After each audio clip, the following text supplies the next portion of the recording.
जैसे ही ध्रुव जी ने भगवान के दर्शन किए, भगवान कहते हैं क्या वर चाहिए। अब जैसे ही भगवान के दर्शन किए हैं तो ध्रुव जी के मन में अब कोई इच्छा नहीं रह गई। वे आए थे राज्य पाने के लिए, लेकिन अब उनके हृदय में किसी भी प्रकार की कोई इच्छा नहीं रही। लेकिन भगवान कहते हैं तुम मेरे अर्थार्थी भक्त हो, तुमने कुछ चाहने की भावना से मेरी तपस्या की थी, इसीलिए तुम्हें अपने पिता से भी ऊंचा राज्य चाहिए था। तो तुम अपने पिता के स्थान पे 36,000 वर्ष तक याद राज्य करो और उसके पश्चात वैकुंठ के द्वार पे तुम्हारा ध्रुव लोक रहेगा और तुम उस पूरे लोक के अधिपति रहोगे। इस प्रकार से भगवान विष्णु ध्रुव जी को वरदान देते हैं। लेकिन ध्रुव जी इस वरदान को पाकर के प्रसन्न नहीं हुए, क्योंकि अब भगवान के दर्शन करने के बाद उनका हृदय निष्काम हो गया था। परंतु भगवान ने जो वरदान दे दिया उसको निभाने के लिए ध्रुव जी 36,000 वर्षों तक अपने पिता के स्थान पर राज्य करते हैं।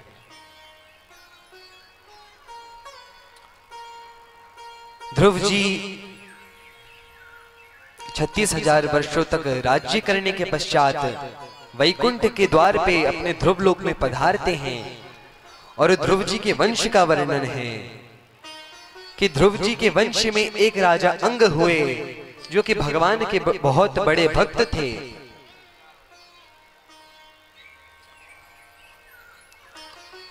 उन राजा अंग का एक दुष्ट पुत्र हुआ जिसका नाम था वेण। उसकी ना भगवान में ना ही भगवान के भक्तों में प्रीति थी। वह धर्म विरोधी, शास्त्र विरोधी था, नास्तिक था। राजा अंग ने बहुत समझाने का प्रयास किया, अंत में राजा अंग थक गए और भगवान को धन्यवाद दिया कि हे प्रभु, आपने अच्छा किया ऐसा दुष्ट पुत्र दिया, कम से कम इससे मोह नहीं होगा। और यह कह करके राजा अंग अपने ही राज्य की एक गुफा में छुप जाते हैं। जितने सैनिक थे सबने बहुत ढूंढने का प्रयास किया, सबने अलग अलग राज्यों में ढूंढा, लेकिन किसी ने भी खुद के राज्य में नहीं ढूंढा। यह ठीक उसी प्रकार है कि भगवान हमारे हृदयस्थ हैं, हमारी अंतरात्मा में, आत्मा के भी अंतरात्मा भगवान हैं, परंतु हम भगवान को हर स्थान पे देख लेते हैं, अपने अंतःकरण में नहीं देखते। भगवान सर्वत्र हैं, भगवान हमारे भीतर भी हैं, लेकिन भगवान हमारे भीतर हैं इससे भगवान अधिक सुलभ नहीं अपितु और अधिक दुर्लभ हो गए हैं।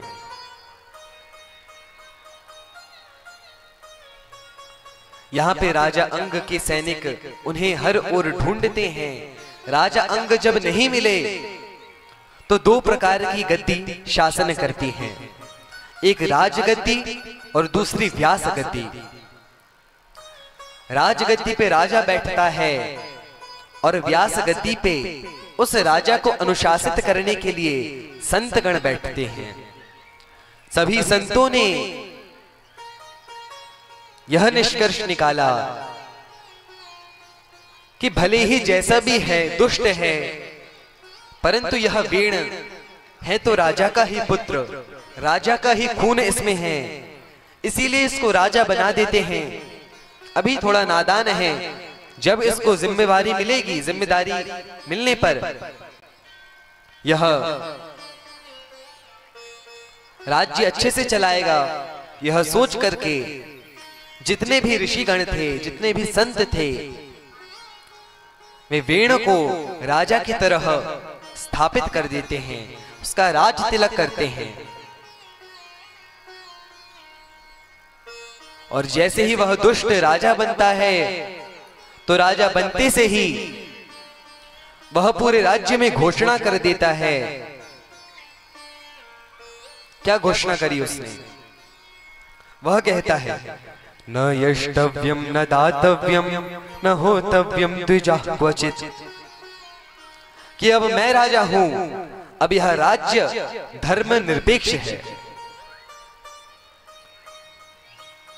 धर्म निरपेक्ष का अर्थ क्या होता है? यदि सामान्य ढंग से भी समझा जाए तो धर्म निरपेक्ष अर्थात अधर्म सापेक्ष, अधर्म का मत लेने वाला पंथ। तो यहां पे जब उससे पूछा कि आपके धर्म निरपेक्ष की परिभाषा क्या है, तो वह कहता है अब यहां कोई यज्ञ नहीं होंगे, कोई दान पुण्य नहीं करेगा। अब तो जितने साधु थे जिन्होंने उसे राजा बनाया था, उन सभी का दिमाग गर्म हो गया कि यह कैसा दुष्ट व्यक्ति है। उन्होंने सोचा कि इसको समझाते हैं, हो सकता है समझाने से इसको समझ आ जाए। परंतु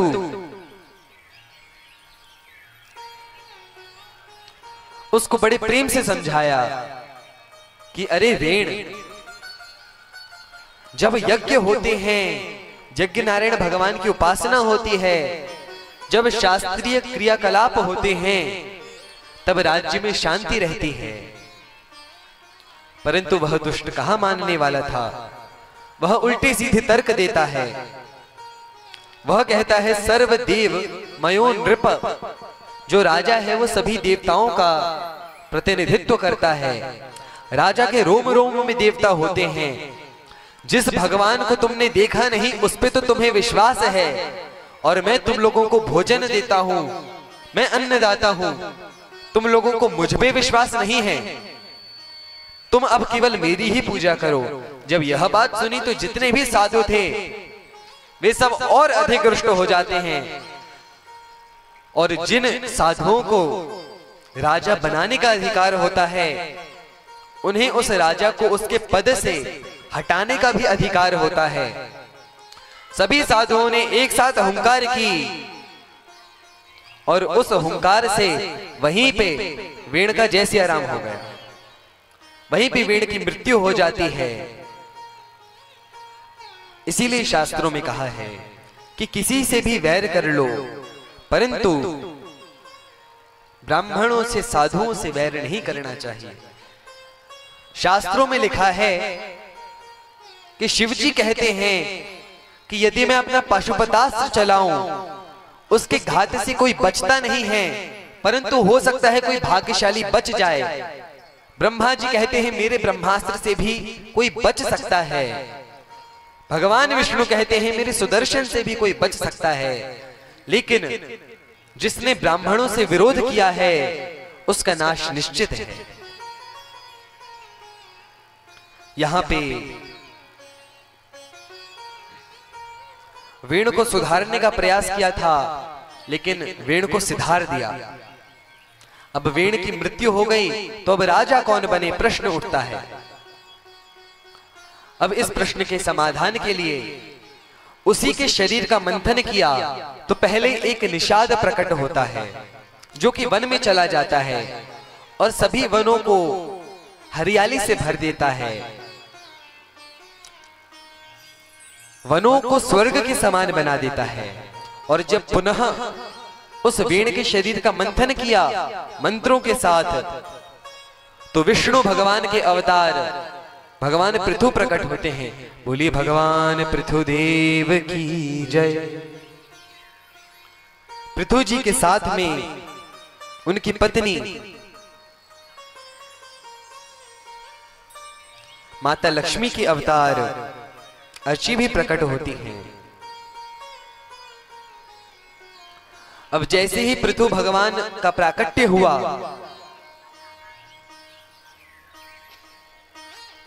तो जितने भी प्रजावासी थे वे उनके पास आते हैं और कहते हैं कि हे पृथु महाराज, हमारे पेट पीठ से लग गए हैं, यह धरती अन्न नहीं दे रही, हम सभी भूखे मर रहे हैं। यह बात सुनते ही पृथु महाराज को क्रोध आ जाता है। वे कहते हैं, उन्होंने जब अपने प्रजावासियों की यह दुर्दशा देखी तब उन्हें पृथ्वी पे क्रोध आता है। वे पृथ्वी पे प्रहार करना चाह रहे थे। उसी समय पृथ्वी गौ माता का रूप बना के प्रकट होती है। पृथ्वी के भी 3 स्वरूप हैं। एक आदि दैविक स्वरूप जिसमें वे भगवान विष्णु की पत्नी हैं। एक आदि भौतिक स्वरूप जिसमें वे भूमि के रूप में हैं, जमीन के रूप में। और एक आदि आध्यात्मिक रूप जिसमें वे गौ माता है।